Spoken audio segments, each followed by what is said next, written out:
ইসলামী ব্যাংকের ক্ষেত্রেও একটা গোষ্ঠী অভিযোগ করছে যে অবৈধ হস্তক্ষেপ করা হচ্ছে। ইসলামী ব্যাংকে আমরা এসে একটি বোর্ড পাই, যেই বোর্ডটি অন্তর্বর্তী সরকার কর্তৃক গঠিত। এখানে 5 জনের একটি বোর্ড ছিল। এর মধ্যে একজন সদস্যের ব্যাপারে কিছু অনিয়মের অভিযোগ আসে। আমরা তাকে বদলাই হচ্ছে মার্চ মাসের 16 তারিখে। এর বাইরে আমাদের কোনো কার্যক্রম ছিল না। এবং ইসলামী ব্যাংকে আমরা কোনো লোনের জন্য বলি না, কাউকে বদলির জন্য বলি না, কাউকে প্রমোশনের জন্য বলি নাই, এই অভিযোগ নাই। কিন্তু সোশ্যাল মিডিয়া গরম যে অবৈধ হস্তক্ষেপ করছে সরকার। তো এখন যেটা হয়েছে যে আমাদের ঈদের আগের দিন সকাল থেকে দেখলাম স্লোগান হচ্ছে যে চেয়ারম্যানের পদত্যাগ চাচ্ছে। তৎকালীন যিনি চেয়ারম্যান ছিলেন উনি বিকালে পদত্যাগ করেন।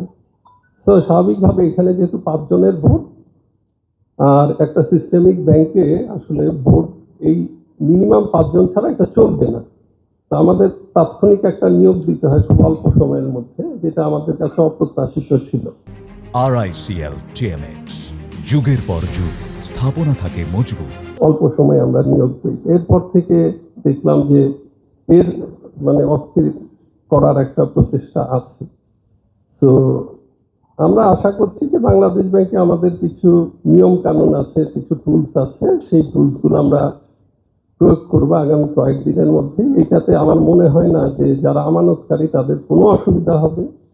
তারা তাদের আমানত যে কোনো সময় ফ্রিলি তুলতে পারবেন, এটাতে কোনো সমস্যা নেই।